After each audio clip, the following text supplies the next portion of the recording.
శుభం వ్యాధి శ్రీ గురుభ్యో నమః. కన్యా రాశి వారికి జూన్ 15వ తారీఖు నుండి 30వ తారీఖు వరకు ఏ విధంగా ఉన్న విషయాన్ని మనం విశేషం తెలుసుకోవడం ప్రయత్నం చేద్దాం. కన్యా రాశికి 6వ స్థానంలో రాహు, సప్తమంలో మనం చూస్తే శనీశ్వరుడు, అష్టమంలో చూస్తే కుజుడు, అదేవిధంగా రాజ్యంలో చూస్తే బుధుడు ప్లస్ రవి బుధాదిత్య యోగం కనబడుతుంది. లాభస్థానంలో శుక్రుడు ప్లస్ గురుడు యొక్క ప్రభావం కనిపిస్తుంది. వ్యయంలో కేతు. ఇలా ఉన్నప్పుడు కన్యా రాశి వారి విషయానికి వచ్చినప్పుడు 6వ ఇంట్లో ఆరోగ్య స్థానంలో రాహు ఉన్నాడు.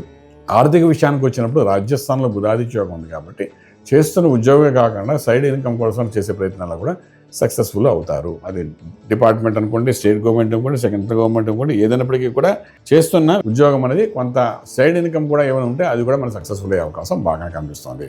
అలాగే వ్యాపారం చేసుకునేవాడు ఎడిషనల్ ఇన్కమ్ కోసం ఏమైనా స్పెషల్ జాయింట్ వెంచర్స్ కానీ చేయగలిగితే మాత్రం అందులో కూడా సక్సెస్ఫుల్ బాగానే ఉంటుంది. రాజ్యంలో ఎప్పుడైతే బుధాదిత్య యోగం ఉందో ఇట్స్ 100% మీరేంటంటే వ్యాపారంలో ఏదైనా శ్రీకారం చుట్టే సక్సెస్ఫుల్. కొత్త వ్యాపారాలు మొదలు పెడితే అందులో కూడా సక్సెస్ఫుల్ అయ్యే అవకాశం బాగా కనబడుతుంది. ఆర్థికంగా కొంత బలోపేతం అవుతారు. ఇంపోర్ట్ ఎక్స్పోర్ట్ వ్యాపారాలు న్యూట్రల్గానే ఉంటాయి. విదేశాలకు వెళ్ళి చదువుకోవాలనుకున్న విద్యార్థులకు చాలా అనుకూలంగానే ఉంది. విదేశాల్లో చదువుకుంటున్న విద్యార్థులకి అనుకూలమైన వాతావరణం కనబడుతుంది. వారు కూడా ఉద్యోగరీత్యా ఏదైనా గట్టి ప్రయత్నాలు చేస్తే సక్సెస్ఫుల్ అవుతారు.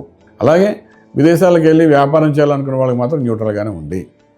తర్వాత మనం తీసుకునేటప్పుడు ఏంటంటే శుభవార్తలు వింటారు, శుభమైన కార్యక్రమాలు పాల్గొంటారు. అయితే శుభమైన కార్యక్రమాలు అన్నప్పుడు భూమి పూజ, శంకుస్థాపన అటువంటి వాటికి ముహూర్తాలు లేనప్పటికీ కూడా దానికి సంబంధించిన ప్రక్రియలన్నీ చేసుకుంటూ ముందుకెళ్ళే అవకాశాలు ఉన్నాయి. ఇంటి కోసం, లోన్ కోసం ప్రయత్నం చేయగలిగితే అందరూ సక్సెస్ఫుల్ అవుతారు. అవుట్ ఆఫ్ కోర్ట్ సెటిల్మెంట్స్ అవుతాయి. కొన్ని ఇంటి వ్యవహారాలు కానీ, స్థల వ్యవహారంలో కానీ, ఫ్యామిలీ పరంగా ఉన్న సమస్యల పరిష్కార మార్గం కానీ కనబడే అవకాశం బాగానే కనబడుతుంది. చిన్న లఘు పరిశ్రమలు మొదలుపెట్టినా కూడా సక్సెస్ఫుల్ అవుతారు ఈ టైంలోని. ఇందులో రాజ్యంలో బుధాదిత్య యోగం ఉంది కాబట్టి ఆ విధంగా చేసుకుంటూ ముందుకు వెళ్ళొచ్చు. ఇంకా మనకు ఫిలిం ఇండస్ట్రీలో ఉన్నవాళ్ళు, ఫార్మా ఇండస్ట్రీలో ఉన్న వాళ్ళు కూడా కొంత ఇన్వెస్ట్మెంట్ ప్లాన్ చేసుకువెళ్ళండి. సక్సెస్ఫుల్ బాగానే కనబడుతుంది.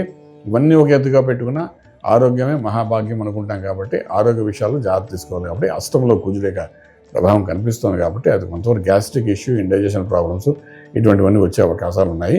సో దాన్ని అధిగమించి ముందుకు వెళ్ళడానికి చేసే ప్రయత్నంలో భాగంగా ఫస్ట్ మీరు చేసుకోవాల్సిన సుబ్రహ్మణ్యేశ్వర స్వామి యొక్క ఆరాధన చేయండి. విశేషంగా అభిషేకం చేసి స్వామివారికి అభిషేక తీర్థం తీసుకోవడం ప్రయత్నించండి. ఇటువంటి చేసి ఆ తీర్థం తీసుకోవడం వల్ల కొంత గ్యాస్ట్రిక్ ఇష్యూస్ తగ్గితే ఇండైజెషన్ సిస్టమ్ కొంత బాగానే ఉంటుంది. అది మంత్రంలో ఉన్న ఫలితం ఆ విధంగా ఇచ్చే అవకాశం ఉంటుంది. అలాగే వ్యాపారం నిలకడగా ఉండడానికి కూడా స్వామివారికి అభిషేకం చేసి కుంకుమార్చన చేసుకుంటే బాగుంటుంది. ఆ విధంగా చేసుకుంటే వెళ్ళండి. డెఫినెట్గా సక్సెస్ అనేది ఫాలో అవుతుంది. రాజమార్గంలో రాజ్యం పొందగలుగుతారు. శుభం వ్యాధి.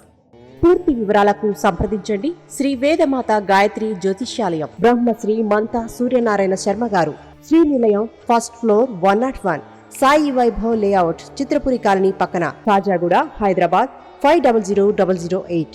సంప్రదించవలసిన ఫోన్ నంబర్ 8855559147, 8855559148, 9849996644.